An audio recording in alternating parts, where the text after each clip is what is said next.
été l'attitude du pouvoir? Tu travailles à la chefferie. Ah, bien sûr. Ça. Oui. Quelle a été l'attitude du pouvoir à cette époque-là face au Harouche? Face à cette somme de revendications?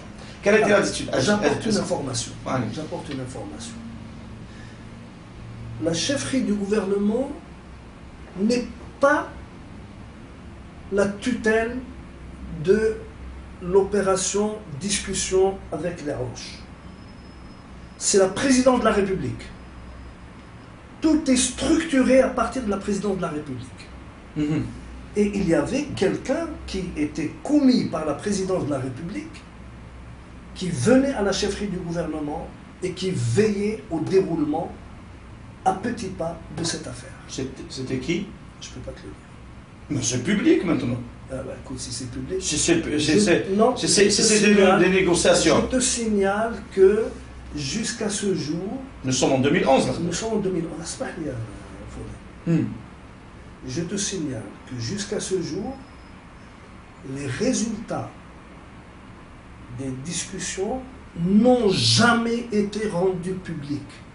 Jamais. Jamais, à ce jour.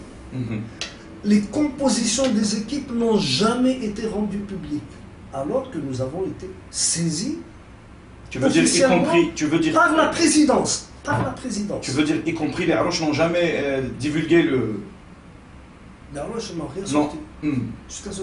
Non seulement les Harouches, mais l'État qui a organisé n'a pas fait, puisque pratiquement quand l'affaire est terminée, en 2003, a éclaté un conflit entre le chef du gouvernement et le chef de l'État. Il faut suivre la logique. D'accord. Pour ça que je te dis, le premier mandat de Bouteflika est extrêmement important. Et à quel moment la présidence a pris en main l'affaire des Harouches? Parce qu'au départ, nous avions compris, que c'était le ministère de l'Intérieur. Tu te souviens des propos bizarroïdes d'un certain Yazid Zarhouni qui disait que nous avions un contact avec une certaine personne qui s'appelle Ali Gharbi et qui, après, il nous a donné un numéro de téléphone et qui, lorsqu'on a essayé de le contacter, de le joindre, c'était un taxiphone. Oui. Tu te souviens de ça, cette absurdité? Ça, c'est la gestion, j'allais dire, de l'intérieur, du ministère de l'Intérieur. Parce qu'il y a des manifestations de rue. Mais les Harouches ont demandé à négocier la plateforme, sauf que quelques éléments qui ont été érigés en représentants des Harouches, sur quelle base, je l'ignore, je ne sais pas. Mais comment tu expliques sur ça, justement? Là, c'est fabuleux. Hein? La ilaha illallah Muhammad Rasulullah. Comment tu expliques qu'un certain Abdelaziz Bouteflika, et nous sommes en train de discuter de cette période, n'est-ce pas? Oui. Dit il n'y a pas longtemps, il y a même pas une année, publiquement, que moi, je n'étais pas informé de ce qui s'est passé. Je ne suis pas au courant de ce qui s'est passé, je ne suis pas du tout responsable sur l'affaire de ce qui s'est passé en Kabylie en 2001, le printemps noir. Mais c'est pas possible, alors que c'est la présidence de la République qui chapeautait les pourparlers. Ce que je dis, c'est la présidence de la République qui a organisé, qui a chapeauté. J'ai le nom des personnes que je connais, que j'ai rencontrées et avec lesquelles j'ai discuté. Subhanallah al-Azim. Quand un président dit que je ne suis pas au courant. Je n'étais pas au courant. Il dit ce qu'il veut. Il dit ce qu'il veut, il ne peut pas parler à ma place. Exactement. Je suis dans une expérience. Donc j'ai rendu compte à la personne qui m'a demandé d'intervenir. Et à un moment donné, sur un point extrêmement précis, c'est directement par-dessus la tête du chef du gouvernement que le premier conseiller du chef de l'État m'a appelé pour me demander de rédiger un papier sur la question de la constitutionnalisation de l'officialisation de Tamazir. Il m'a demandé de lui rédiger un avis. Une proposition. Un avis, non, un avis, pas une proposition. Je ne suis pas là pour des propositions. Moi, je ne dépends pas de la présidence de la République. Je dépendais d'un chef du gouvernement qui m'a fait élire sur la base, je le redis, sur la base d'un accord commun. J'ai posé mes conditions qu'il a acceptées et j'ai accepté de travailler avec lui parce que je sais qu'il respecte les conditions et parce qu'il y a un lien d'amitié avec lui. Ça s'arrête là. Exactement. J'ai dit... Tu l'as déjà expliqué. Je l'ai expliqué. J'ai dit qu'il m'avait offert la possibilité d'aller travailler à la présidence. J'ai dit non, je ne travaille pas pour Abdelaziz Bouteflika. Et je n'ai pas changé d'avis. Donc que les choses soient claires. Donc ce problème-là, je dis que ce n'est pas la chefferie du gouvernement qui a dirigé les... Elle a géré, mais elle a géré pour le compte de la présidence. Les documents existent. Donc lorsque le président de la République dit publiquement qu'il n'était pas au courant, etc., nous considérons aujourd'hui à travers ce témoignage que ce n'était pas vrai, que c'était un mensonge politique, un mensonge institutionnel. Continue. Donc, dans cette affaire Desroches, je pense que le ministre de l'Intérieur était dépassé. Il était dépassé. Totalement dépassé. Yazid Zarouni, pour ne pas confondre avec... Oui. Non, je parle pas je parle de Yazid Zarouni parce que c'est lui que j'ai rencontré, évidemment, une des fois à la chefferie du gouvernement parce qu'il venait s'enquérir de l'avance des travaux. Son interlocuteur, évidemment, était le chef du gouvernement et le chef de cabinet, puisque c'est le chef de cabinet qui a été en charge de cette opération et non pas le directeur de cabinet, chef de cabinet. Donc, cette affaire Desroches, je pense que c'est une affaire qui est assez symptomatique de la manière dont le pouvoir se comporte avec la population. C'est-à-dire que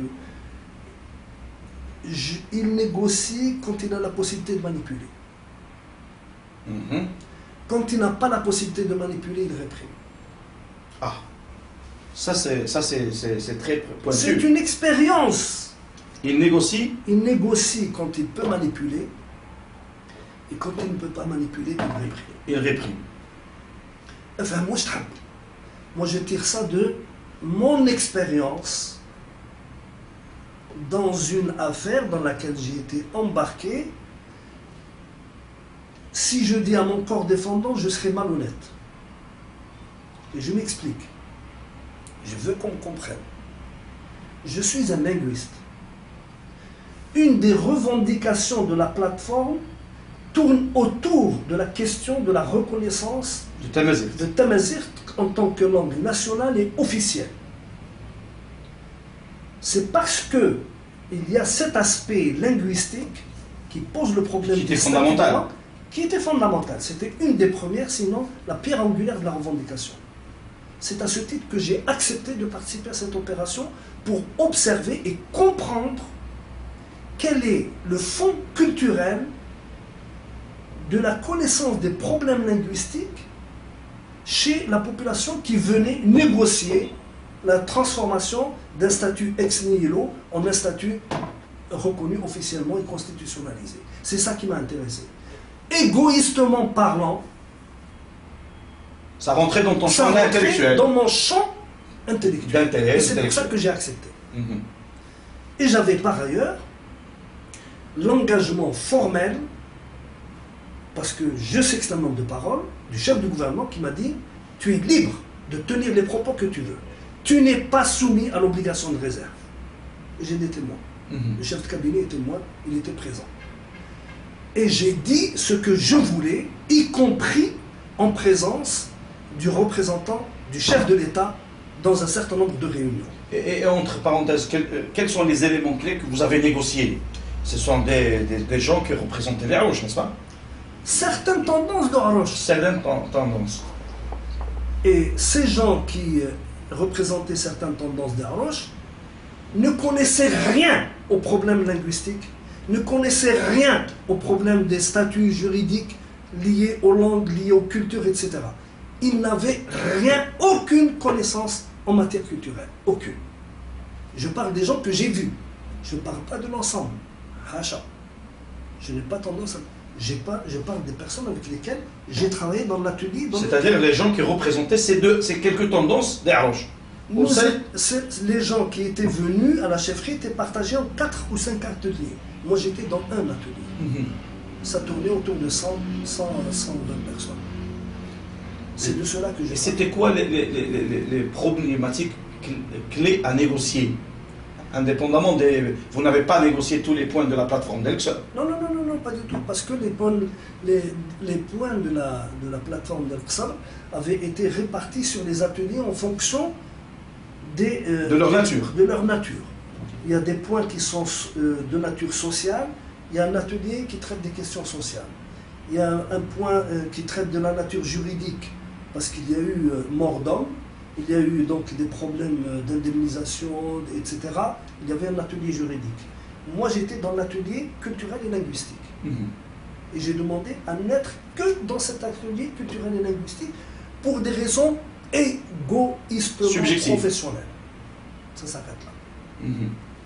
J'ai fait mon rapport. J'ai donné mon rapport.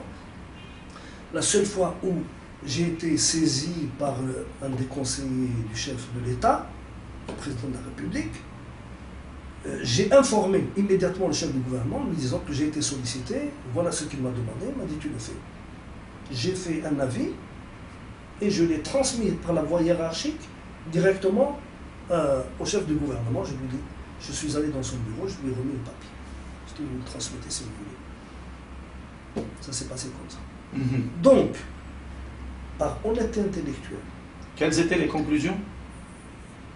Les conclusions. Il n'y avait pas de conclusion, il y avait des conclusions. Un avis. Est-ce que vous êtes arrivé à des conclusions ensemble avec ces gens-là? Non. Pas de conclusion. Pas de conclusion. Ça a duré combien de temps? Ça a duré 6 mois. 6 mois de discussion sans... 6 mois de discussion. Moi, je pense que c'était de la part de la présidence de la République. Ils voulaient savoir s'ils avaient affaire à des gens avertis. C'est une sorte d'enquête là.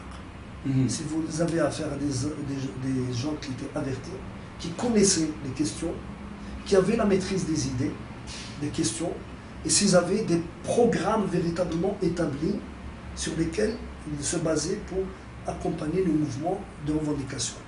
Je crois qu'ils se sont piégés eux-mêmes. Ils se sont piégés eux-mêmes. Ça, c'est la nature du système, parce que le système, je l'ai dit une fois, je le redis, le système de Bouteflika agit par ruse au lieu d'agir par intelligence. Le choix de la ruse lui fait faire des âneries. Je dis bien âneries avec un accent circonflexe sur le A. Parce que, dans ce cas précis, en ayant trié sur le volet les gens qui viennent pour négocier avec l'État, parce qu'ils sont venus négocier avec l'État, si tu les tries sur les volets, si tu ramènes un certain nombre de gens qui n'ont rien à voir, tu n'auras jamais à connaître la réalité, ni la vérité. Tu t'es piégé toi-même. Qu'est-ce que tu as fait? Tu as corrompu des gens. Tu les as transportés, tu les as logés, tu les as nourris, tu leur as offert des vacances à Alger. Peut-être qu'ils n'auraient jamais pu se les payer dans les hôtels à Tiroir. Et certains étaient dans de grands hôtels, s'il te plaît. Logés, nourris, blanchis, transportés, les cigares, les portables à discrétion. Tout ça était, ça il faut le dire. Ce qui en est sorti, je ne sais pas, parce que, bon, il y a des PV, ces PV-là, moi je n'étais qu'un discutant. Il y avait... Moi je n'étais qu'un discutant. Je les avais en face de moi, ils exposaient des problèmes, je discutais avec eux. Par exemple, sur comment faire pour rendre une langue nationale. Comment faire pour rendre une langue officielle. Quelle est la différence entre une langue nationale et une langue officielle? Moi, j'agissais, je répondais en tant que linguiste en fonction de ma profession, de ce que je sais. Quelles sont les conditions? Par exemple, souvent, on me pose la question, est-ce qu'on peut accélérer le processus? Par exemple, pour l'officialisation, il y a un certain nombre de critères dans la standardisation, la normativité, etc. Ils me disent, est-ce qu'il y a des processus d'accélération, de standardisation de la langue ou de normativité de la langue? Je leur ai expliqué quels étaient les processus, à quelles conditions on pouvait accélérer et quels sont les éléments qui retardaient le processus. Ça se limitait à ça. Et ça tournait toujours sur les mêmes questions, toujours les mêmes. Est-ce que ce débat technique n'était pas déjà un faux débat, alors qu'à l'origine, la question était de nature politique? Moi, franchement, je ne me suis pas posé la question parce que moi, ce qui m'intéressait, on m'avait offert un échantillon de personnes auprès de qui je faisais une enquête sociologique. Ah, sociolinguistique. Sociolinguistique. Et ça entrait dans le cadre de mes préoccupations. Est-ce que toi-même, on ne peut pas dire que toi-même, à l'intérieur de ce groupe, Parce que tu viens de dire un truc très sympathique, très extraordinaire d'ailleurs, que le pouvoir négocie quand il peut manipuler, mais lorsqu'il ne peut pas manipuler, il réprime. Est-ce que c'était pas une façon de manipuler également aussi bien les... Je ne les ai pas manipulés. Je ne parle pas de toi. Oui. Je parle pas de toi, oui. en tant que Oui. Oui. Je parle de ce pouvoir qui a accepté de négocier, Qui les a invités à négocier. qui les a invités à négocier, peut-être. Parce que les hommes ne sont pas venus. Les Haroches de Tizi Ouzou ne sont pas venus. Les Haroches d'Al-Qsar ne sont pas venus. Ceux-là sont venus, j'ai dit. Mais en quoi ça pouvait avancer le débat national sur une question aussi sensible que la question, par exemple, linguistique, ou que la question politique, parce qu'il faut reconnaître aujourd'hui que le pouvoir et ceux qui ne s'inquiétaient pas de cette question de la Kabylie, et même qui n'ont même pas pris position par rapport à la question de la Kabylie, par rapport aux 125 morts et au nombre de blessés, à la rigueur, aussi bien le pouvoir que ces gens-là préféraient l'indifférence, ou ces gens, le pouvoir, ou les gens, l'indifférence, ou même, je dirais, vouloir contourner la revendication dans des considérations liées seulement à la Kabylie. Alors qu'en lisant la plateforme d'Elxer, avec l'ensemble des revendications, il faut reconnaître que ça touchait l'ensemble du pays. Ça concernait l'ensemble des Algériens.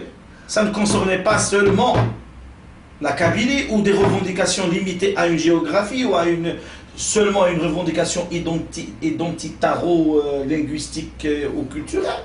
Il y avait du social, du politique, du démocratique. Oui, mais tout était lié à la crise elle-même. La crise, elle est partie de quoi? La crise, elle est partie d'un coup de feu tiré par un gendarme dans le dos d'un garçon. C'est parti comme ça. Et à partir de ça, là... c'est l'élément déclencheur. D'accord, mais avant, il n'y avait rien. Avant, il n'y avait rien parce que la Kabylie donnait à tort ou à raison l'impression d'avoir marché dans le projet du premier mandat de Bouteflika. Le projet Enfin, tu veux dire la Kabylie ou une partie de la Kabylie, pas toute la Kabylie quand même. On parle de la Kabylie parce que les événements